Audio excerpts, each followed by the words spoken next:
Please welcome Richard Sim.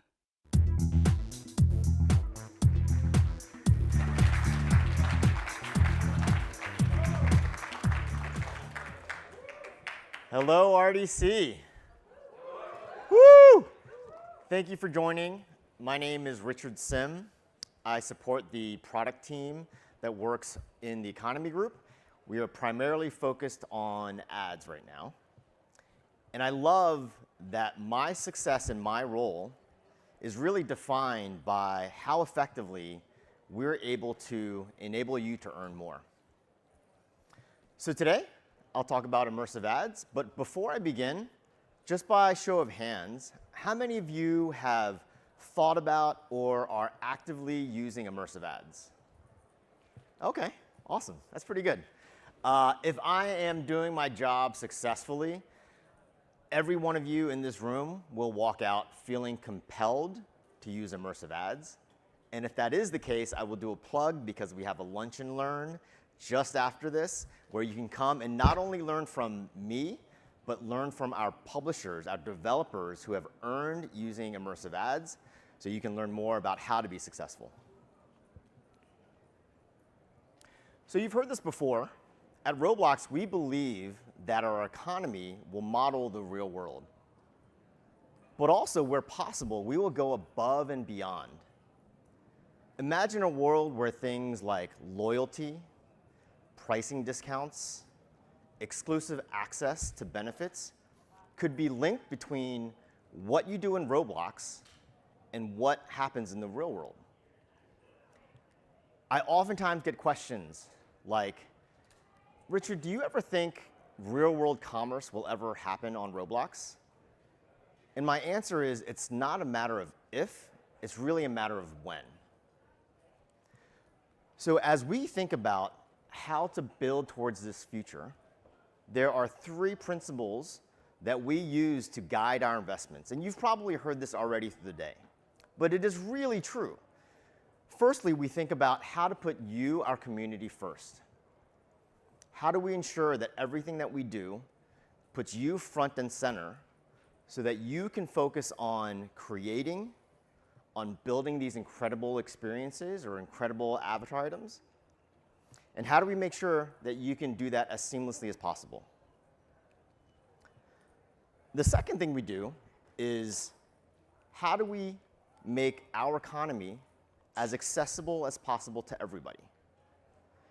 You may not know this, but among our users on ROBLOX, a single-digit percentage actually spend. So if you're earning on ROBLOX just through selling developer products, maybe selling game passes, you're focusing on this small percentage of users on ROBLOX. We want to make it available so that any one of you, regardless of if you're just getting started with your experience and you find it really hard to get that very small percentage of users to actually spend money in your experience, we want you to be able to earn, which is why we came up with engagement-based payouts and why I'm super excited to share with you some of the updates on immersive ads. And finally, we think a lot about how to diversify the options that you as a creator have to earn. You've already heard this earlier today, and we will spend most of this 30 minutes talking about immersive ads. So you've seen this slide. We have made incredible progress providing you with many different options to earn. And this year alone, we've really doubled down on this. Whether it's through limiteds, creation everywhere. I know that developer subscriptions is super exciting. I'm very excited about this as well. And immersive ads.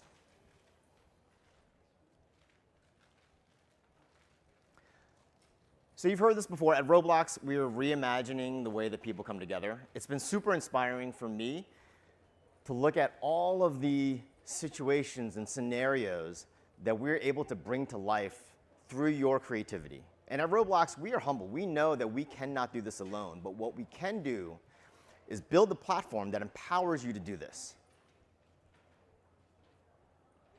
We're also applying the same approach to advertising.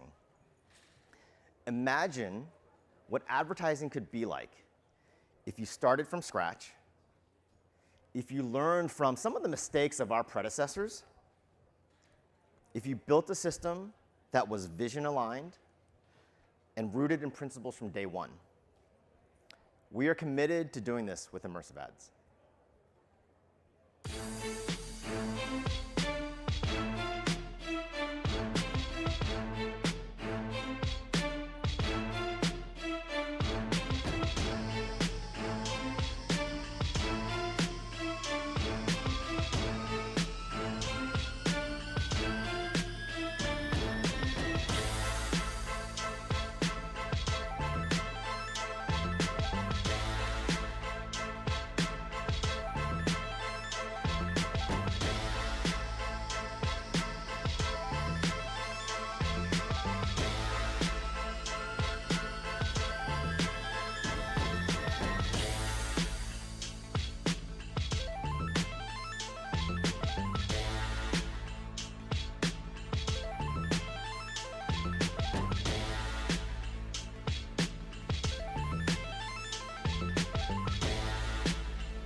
All right.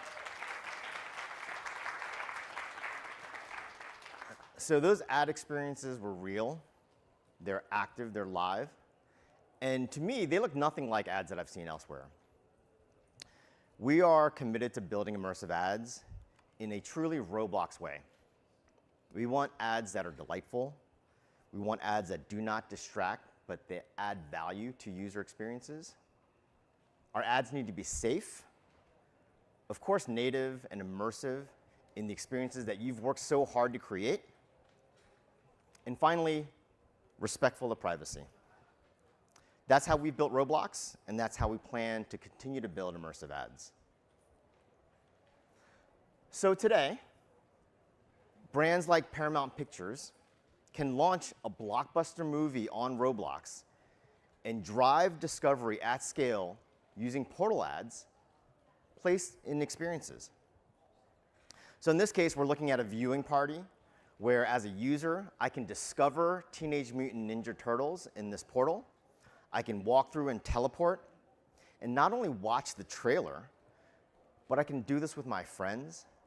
I can play the experience. I can also potentially even interact with people from Teenage Mutant Ninja Turtles. Where else can a brand deliver this type of rich, immersive, branded experiences at scale to their target audience? Now, about a year ago, I stood up on stage and I announced our plans to build immersive ads from scratch. And it was a little nerve-wracking, and as soon as I was done, I went back to the engineering team and said, oh crap, we have to build this. We've committed ourselves. And we were able to deliver that earlier this year, so we're now in beta. And we've accomplished a lot more. So I think about this year as a year of learning, right? We launched, we're getting feedback from our advertisers, from our publishers, and we're going to continue to iterate. Next year, I'm very excited because I call this the scaling year. We have the Roblox Partner Program where we've partnered with agencies and Roblox developers who've been leaning in and will help us get the word out. I will tell you, a lot of advertisers don't even know that they can reach their audiences in these creative ways on Roblox. And so our partner program is going to be very effective in driving that awareness. We're going to drive innovation. We're going to be focusing on brand new formats that will continue to delight and drive value for our users and our developers. So I'm now going to dive into both the supply and demand of immersive ads. Now, if you've ever sat into an economy class, you're familiar with this concept of supply and demand. It essentially explains the relationship between pricing and the demand for a product or the supply for a product. So immersive ads have been built like a marketplace, right? And it's interesting. It's different from how we built our user ad and sponsored ad system. It's a marketplace where advertisers can bid on the outcomes that they want. They can expressly pay that, and the price of those are determined by this intersection of supply and demand. So in this case, when I talk about the supply of immersive ads, essentially it's publishers who've chosen to put these ad impressions into their experience, right? So the more you're going to get paid for these ad impressions, the more likely you're going to want to put these ad impressions into your experience, and the supply grows as the pricing goes. On the demand side, demand is represented by advertiser budgets. It's the demand for these ad impressions. And of course, as the price goes up, you sort of demand less because you don't want to pay as much. And it's the intersection of both of these that determines the price of immersive ads. And so I'm going to get into details on both of these sides. So let's dig into advertiser demand, or of course, what that means is the advertisers that are willing to pay for these ad impressions to reach their users. So you've seen this number before. We have over 200 plus brand activations on Roblox. These are brands who have invested time, money, partnered with many of you to drive creativity. And a lot of these brands have already started advertising using immersive ads. I mean, this is a small sample. This is a small sample of advertisers who have paid immersive ad dollars to be able to partner with you and show these experiences, show these ads in your experience. And it's a good cross-section. You've got some retail, you have some entertainment, fashion, music. And why do they come to Roblox? We've already talked about the creative canvas, right? Nowhere else can you deliver that Teenage Mutant Ninja Turtles deeply immersive viewing party with your friends, right? But we also have the scale. We have 37 million 13 plus users who come to Roblox every single day. That's more than 100 times the traffic to Times Square. Massive, massive reach. And we have brands like Looptopia who have leaned into Roblox to try to deliver this really incredible brand message around sustainability and around expression. And they've decided that Roblox is one of those unique places where they can do this at scale. And so they've used immersive ads, and they found that they were able to increase visits to Looptopia by 11%, which is pretty interesting. Almost all of those users were brand new to Looptopia. And I love this last one. 11,000 users came to Looptopia because they saw one of their friends portal through and land in Looptopia. So there's this social element as well that drives the effectiveness of our ads. So I mentioned that 2023 was a year of learning. These are some of the things that we've heard from our early advertising partners. And hopefully this resonates with the brands that are in the room. Number one, better targeting. I just need more control over who sees my ad. I want to make sure that the audience that I get to choose is the audience that matters to me. The second thing is brand safety. And it's interesting because this actually impacts both the buy side or the advertisers as well as the publishers or the developers who are putting ads into their experience. But a brand wants to know that if I am advertising through immersive ads, I need to know that my brand is safe, that I'm comfortable with the content that it's adjacent to. And so we're working on providing better controls there. Thirdly, reporting. This is self-explanatory. We just need to do a better job providing you with more insights into the value that you're getting from your ad spend. And then finally, measurement. And this is a little harder. But measurement is tying what you spend on Roblox to reach your objectives with real-world outcomes that, as an advertiser, you care about, right? At the end of the day, you probably want to sell more movie tickets or get more people to buy from your store. How do we combine the signals that we get from Roblox through immersive ads with those real-world outcomes? So this is a preview of some of the work that we're actively doing. As you can see, There's genre targeting.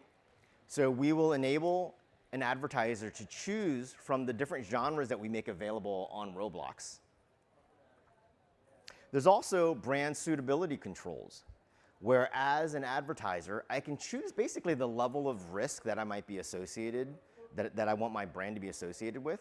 So for example, there's some brands who are just like, absolutely not. I will not allow my brand to be in a first-person shooter. And that's okay. We will also allow exclusion lists as well. So hopefully our brands feel more comfortable with running ads through immersive ads.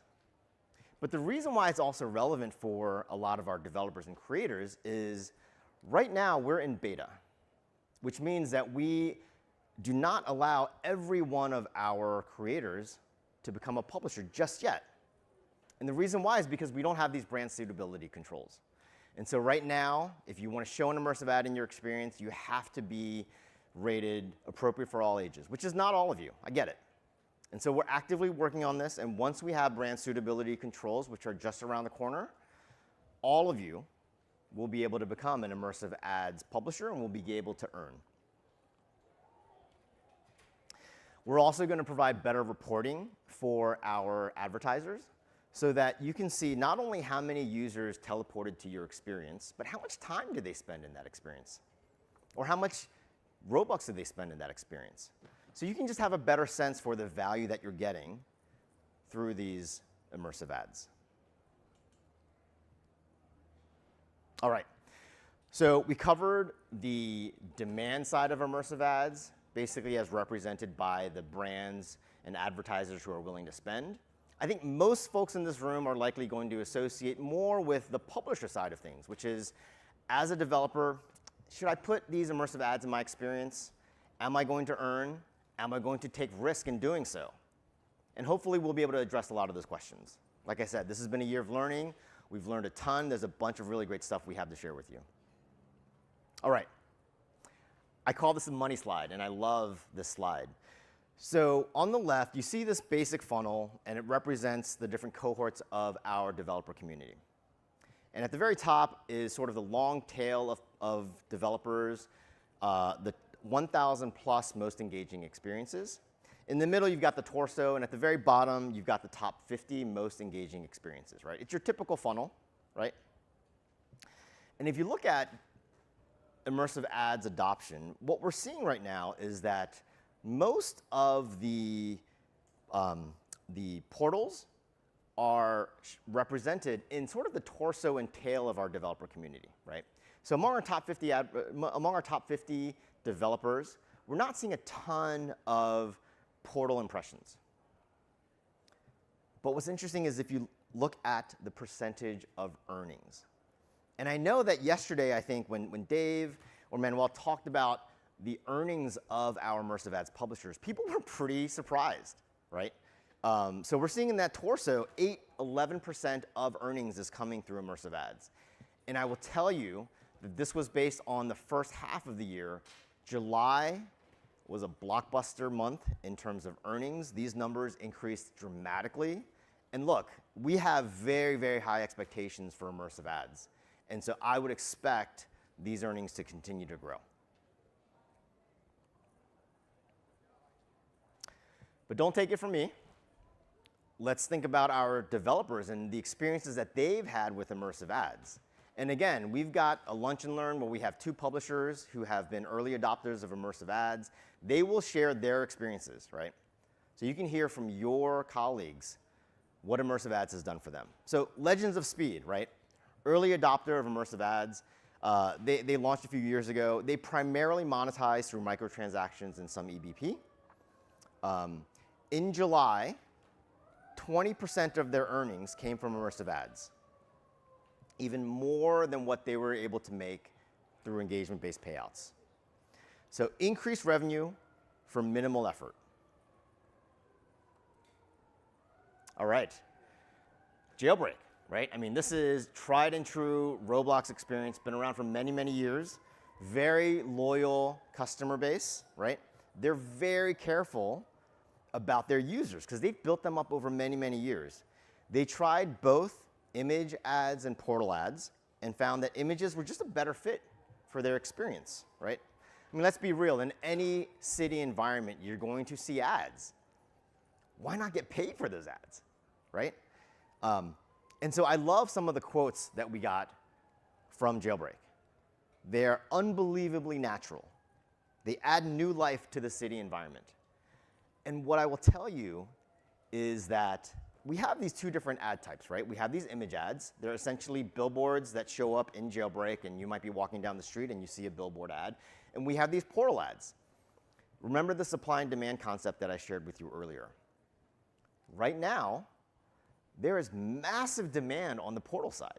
In fact, we have 10x as much ad dollars that are spent on portals than on images. And so if I'm a publisher, I would expect that if I'm putting in portal ads, I'm probably going to earn more because, again, that intersection of supply and demand is going to increase prices for that. Image ads you can also earn, and I do expect the demand for image ads to increase. But I've heard feedback from some developers who said, look, I put in some image ads, I barely got paid anything. And again, it's because that demand is not quite there, but it is growing. All right, Avatar Outfit Creator. They are also a newer developer on the platform. They launched in 2022. They're part of this emerging category, right, of avatar-based experiences. Now, they've historically monetized through affiliates, right, affiliate fees and some EVP. And I've spoken with Brad and Evan, and let me tell you, immersive ads has had a very big impact on their ability to build and innovate and to make their experience more expansive and to invest further into building their experience. 30% of their earnings came from immersive ads. And there was no decrease in engagement or overall users. And I'll get into that a little bit later. So I know what you're thinking. I've talked a lot about portal ads. I've talked about image ads as well. And you're like, Richard, as a developer, why would I ever put portals in my experience, right?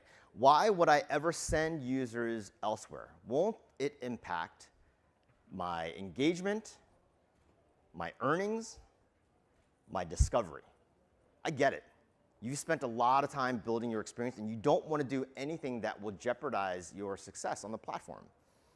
And what we found, because look, these are questions that we asked ourselves. And remember, we're building community first. So we've asked ourselves, how do we ensure that we build immersive ads in a way that does not harm those publishers? And what we found through holdouts and experiments is that immersive ads across the board on all three of these metrics is neutral. Immersive ads for developers who have put them into their experiences is neutral across engagement, across monetization, and search and discovery. So then you're like, okay, how can that be? How can that be when I put immersive ads into my experience and I put portals in there and people are teleporting out? I think it's based on a few different reasons. Number one, it's a small percentage of users in your experience who actually see these ads, single-digit percentage. And then for those who actually teleport, again, it's pretty small. So the impact is going to be quite small. Number two, we know that most users who teleport out come right back within 24 hours. And we facilitated that by inserting a back button in the menu so that a user can come right back to your experience. And finally, we spent a lot of time thinking about the pricing and how we can ensure that for a developer who's putting immersive ads into their experience, that they are going to be net positive in earnings. And so what we found is that for users who are teleporting out of your experience, you're actually earning more from the immersive ads earnings than you would from those users in your experience. So look, that's where we are today. It's early. Like I mentioned, 2023 is a year of learning. But I encourage you to think about these. And also, don't take it from me. Either find somebody who raised their hand earlier and ask them what their experience has been like, or try it. Try it for a week. I think you'll be pleased with what you see. OK, so how do I do this? If I've piqued your interest and you're like, okay, I think I'll try it. It's really, really simple. Log into Studio, find the immersive ads templates, drag and drop them into your experience. We do instant validation to make sure that the configurations and the customizations that you've done are acceptable to be an ad in your experience. So we do that validation, you publish, that's it. You start earning. And remember, we're working on those brand appropriateness controls so that more of you will be able to just log into Studio and put these immersive ads into your experience. Now, how you do this also impacts your potential for earnings, right? When you put a portal into your experience, there's some best practices and not so best practices. And what you see here is that there's this like bimodal distribution in terms of teleport rates by publisher. And on your left, you'll see those publishers who've probably been really, really conservative about putting portals into their experience, maybe putting them super deep into their experience. And the teleport rates are very low, under 40 per 1,000 hours of playtime. And then on your right, there's those experiences who are probably overly aggressive, hundreds of teleports per 1,000 hours. And so I want to explain this in a little more detail. So we've seen teleport rates in the hundreds per 1,000 hours. And generally, this happens when you put your portal pretty close to the spawn location. You know, I wouldn't necessarily put it where people spawn, where they look and they see a portal, because you want to give your users the ability to explore your experience and to make a choice about whether or not they want to go somewhere else. And so we've seen teleport rates pretty high when you spawn, you sort of look around, ah, that looks interesting. You explore and you decide to walk through the portal. On the flip side, we've seen implementations where the portals are in no man's land, right? And it takes a long time to explore and even find this portal. And so as you can imagine, you're really not going to be earning much from that. So the best practice is to put portals where you expect there to be traffic. So this is basically a heat map of an experience of a map, and it shows you where users are interacting and spending time in your experience. And the best practice is essentially to put a portal where you know people would be congregating, where they'll see it, where they'll have the option to teleport, but you know that it will get discovery.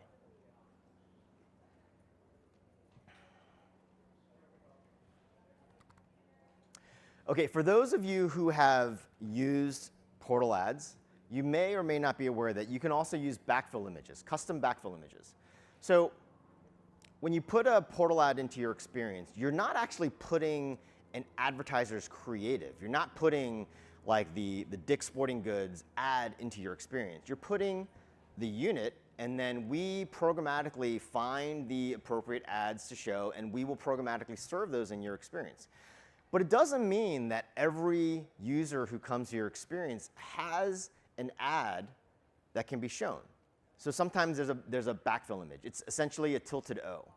And so you as a publisher can insert a custom backfill image that basically just feels natural in your environment and allows you to not have to waste that space if we don't have an ad available. Ensure that your ad can actually be viewed. So here's an interesting quiz, and it's going to loop again. Count how many ads you see in this experience. I'm going to sort of do a quiz by show of hands. How many ads do you see in this experience? Okay, so it's starting now.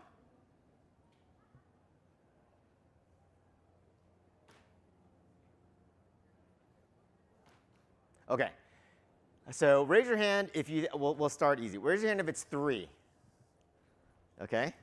4, 5, 6. Okay. The answer in terms of the units that were inserted was 5. Sorry, I have no prizes. But in terms of ad impressions, if you're showing image ads, in terms of ad impressions that this publisher is going to be paid for, the answer is 0. You won't get paid for, I don't even know what that was, right? Advertiser's not going to pay for that.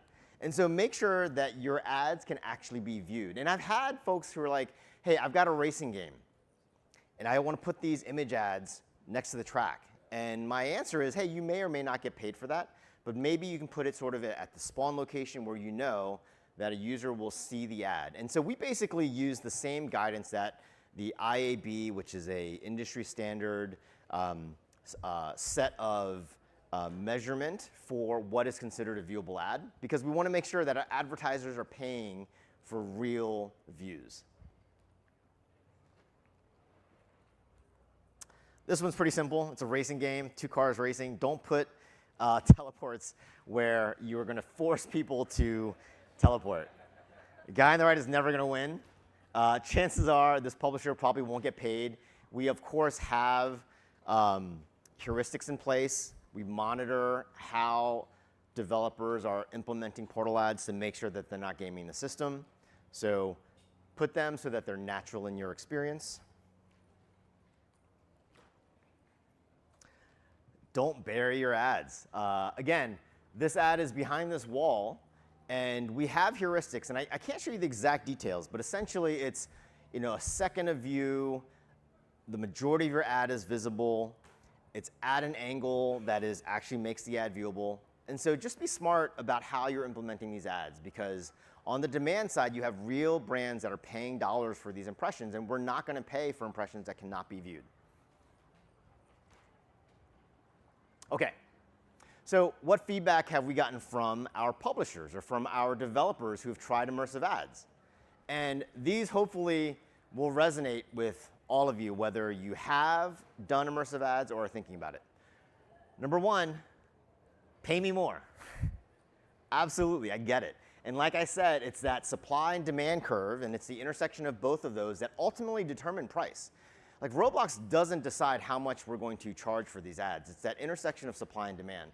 And what I will tell you is that it is early on the supply side, meaning there's actually not a ton. We have hundreds of publishers who are showing immersive ads, but we have millions of experiences. And so we expect the demand to increase, and I am telling you that demand is going to increase. And so if you're thinking about trying immersive ads, now's the time to do it. On control, I've heard this loud and clear from our publishers. You want to make sure that if someone's going to put a portal ad into their experience, that they will get paid a minimum amount so that they know, especially the bigger developers, right? The ones who have really figured out how to get quite a bit of monetization in their experience. They don't want to send their really, really expensive, their users who are spending a lot of money out of their experience. So we're going to provide pricing floor mechanisms so that as a developer, you can say, you know what, only show ads if I'm going to make more than X amount of money per teleport. We're also going to give you controls over what advertisers are eligible to show in your experience. And it's so funny. I've heard so much feedback from developers who are like, just for personal reasons, I don't want these types of advertisers to show up in my experience. I mean, really, really interesting requirements. And so we want to empower you to do that because it is your experience. Better reporting, right? We'll tell you return rates. How many users teleported out and came back in? And how much time do people spend in your experience before they teleported out? We want you to have the confidence when you're using immersive ads. And then finally, improving teleports, right? We want to make sure that if a user teleports, that they don't do it by accident, right? It is an intentional decision that they've made. We want to enable people to teleport and land together, and then also return back to the original server and retain their state. Now, I know this last one is super complicated, and it's we need to make sure that we do this in a way that does not disrupt your experience, but we're looking at ways to make sure that we can try to enable this for our users. Okay, so what's coming next? We've made a lot of progress. I mean, honestly, I was super excited to be able to share with you a year ago our plan to launch immersive ads. 6 months later, we've done a really good job getting the beta out, getting advertisers, getting publishers. And so what's coming down the pike? In Q3, we've got a ton of improvements to sponsored experiences. And I know sponsored experiences has a lot of room to improve. And so stay tuned. There will be some really exciting updates there. We also have the Roblox Partner Program, and we're going to continue to empower them to drive demand and to work with our advertisers. Next quarter, Q4, improved ad targeting, the brand safety work that I mentioned to you before, some of the publisher controls for our developers. And then 2024, it's that year of scaling that I mentioned, right? So we will enable large, complex advertisers who have different permissions and different groups of people running ads to be able to operate on Roblox. We have a bunch of really cool ad formats coming down the pike. I wish I could tell you which ones they were. They're super exciting. You could probably guess what they are, but really excited about new ad formats. I think really great payouts from those new ad formats. And of course, better reporting.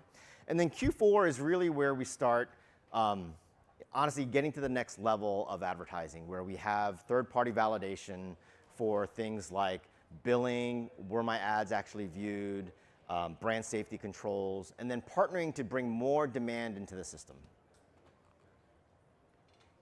So next steps for you in the room, if I have piqued your interest about immersive ads, log into Studio, see if you can put an immersive ad in your experience, and honestly, just try it. Try it. If you try it for a few days, you don't like it, take it out. You can also try immersive ads as an advertiser. You can go in, ads.roblox.com, create an account, run some ads. We have the Roblox Partner Program. A lot of them are here today, and so find some of them, learn more about it. And then, of course, stop by our booth. We're on the earnings booth, and I know that many of us are here to answer some of your questions. So I just want to close. Thank you so much. This is my 4th RDC, and I will say that it's really rare for you to be able to do what you love every single day, get a return for what you love, and then to do that in this community of people who also share that creative energy and literally like clap for you for your success. That is super rare. You never see that. Really. So keep doing what you're doing. Honestly, don't let anyone get in your way, and try immersive ads. Thanks.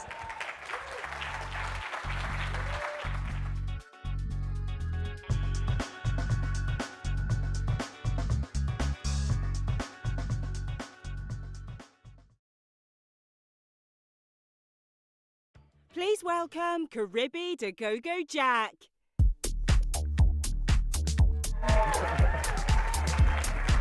Thank you, thank you. Thank you.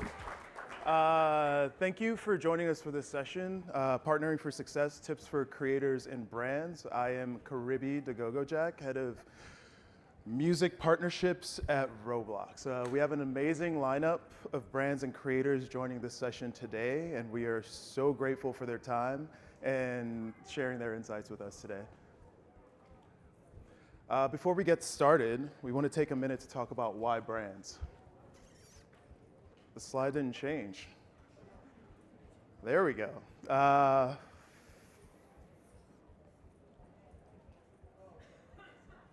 What's going on? Okay.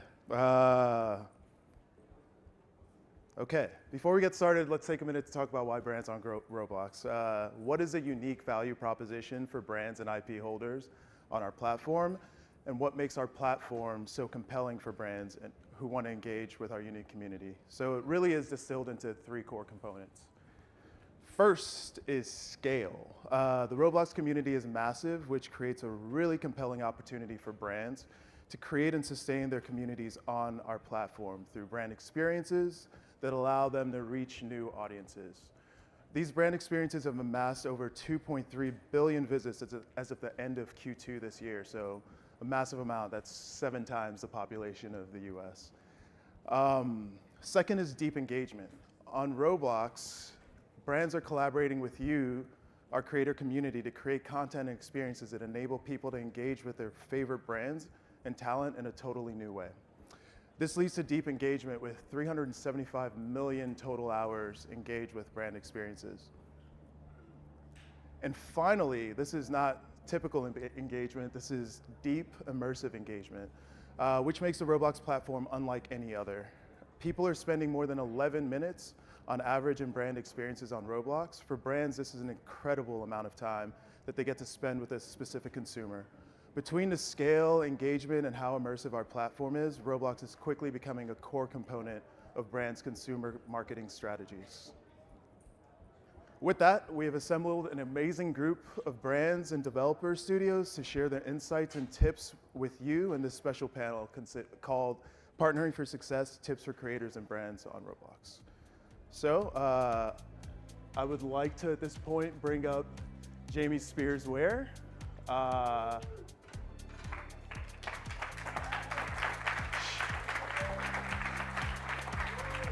Shang Shen.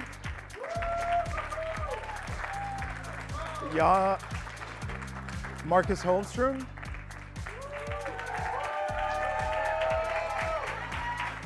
Jan Ras Friedman.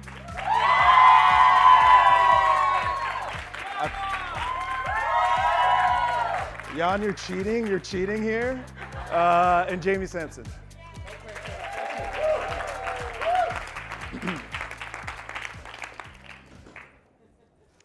All right. Welcome, everyone. Thank you for joining us here. First off, I'm going to start with a really easy icebreaker question. You can't pick your own, but what's your favorite experience on Roblox? I'll start with you. Well, Livetopia, obviously, but That's a good choice. yeah, but I really like Doors. I quite like the horror games, like something a bit like narrative, a bit dark. So yeah, I think Doors. Cool. Today. Those were taken. So I actually like a game called Mega Hide and Seek. The reason is that's my daughter's favorite game, so I have to play with her. That's really fun. You should try it. I personally like Build a Boat for Treasure. I think it's kind of symbolized what the Roblox is to me. A lot of creativity, a lot of fun, and it's been there forever. I'm a simple guy, so Super Golf is my go-to place where I want to chill and play, and it's a great game and really creative. So Super Golf for me. I'm gonna give two answers. One is a one-off. I thought the Netflix Stranger Things was just so awesome, and I loved looking at that. And then I do Van's World a lot with my son. I really like Van's World. Awesome. Yeah. I'll stay with you, Jamie. Could you just give the crowd like an overview of your experience on Roblox of iHeartland? Sure. Yeah. So I'm Jamie. I'm at iHeartMedia. We have an experience called iHeartland, which is an always-on entertainment experience. So far, we've done about 12 concerts and maybe 8 podcast events in the experience. We lay that on top of a simulator game, which I really love, and props to Marcus and his team, the gang, built Radio Star Simulator in iHeartland. And Gemma, how about you give us an overview of all the Tommy's done on the platform? Yeah, sure. So we have Tommy Play on the platform, which we launched a year ago, almost now. And it's like a remix of New York, which is like the genesis and the home of the brand. As you know, that's our heritage. And so there we have like, some mini games, items, just like a really nice place to connect with the community and yeah, just have some fun. And we've had some really nice moments on there with like our fashion show from last year, New York Fashion Week, and then keeping it updated and fresh. Yeah. Cool. And then we can just go down the line if you want to. Sure. Yeah, our game is Livetopia. It's a role-playing game in a contemporary setting. Basically, player has a wide selection of play sets, including their house, their outfit, their vehicles. They can play with their friends. Yeah, we have a lot of games. I'm from the gang. They have a studio. We are 230 people currently, and we build our own games. So the biggest one is called Strongman Simulator with 1.2 billion visits and counting. And then we built for a variety of brands and IPs. And we work with iHeart, FIFA, Vans World, and many more. So we're very fortunate to work with amazing brands. I'm from Super Social. We build games and experiences on the Roblox platform, our own IP, and also brands and IP owners. Some of the games we've built where we always try and push the boundaries of what's possible with the Roblox technology and create things that really push people to creatively express themselves and connect on the platform. Some of the games we've built are Ghostopia, Ballista, Pirates vs. Ninjas, and on the partner side, we're really proud of the worlds we've built with NARS Cosmetics, with Store Number 8 from Walmart, recently Super Campus, a back-to-school game world, with Toykido, a toy company where we launched Smashlings, and then more and more are going to come where we always try and kind of build with AAA creativity, but in a way that really resonates with the community and really build for where the platform can go in the future, not just where it is today. Awesome. I'm going to stay with you, John.